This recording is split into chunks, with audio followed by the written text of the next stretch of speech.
36 anyos na babaeng rider ng motorsiklo patay matapos sumemplang sa kalsadang bahagi ng Mariveles, Bataan. Tutukan sa report.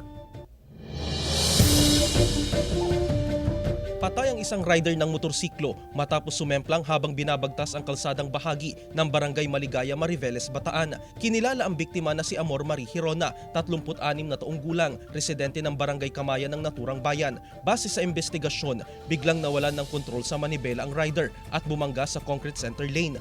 Tumilapon ang biktima at nagtamo ng matinding sugat sa ulo at katawan na sanhi ng kanyang pagkamatay. Wala pang pahayag ang kaanak ng biktima.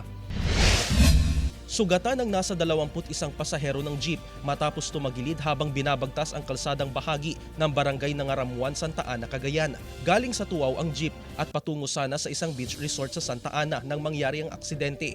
Ayon sa driver na si Victor Agkawili, nawalan ng preno ang jeep sa pababang bahagi ng kalsada kaya nawalan siya ng kontrol. Ibinangga ng driver ang jeep sa gilid ng kalsada upang hindi mahulog sa bangin dahilan ng pagkakatumba ng sasakyan. Hindi naman nasugatan ang 18 iba pa na lula ng jeep. Nagpapagaling ang mga sugatang pasahero sa iba't ibang ospital. Jeric Pasiliao, 1 North Central Luzon.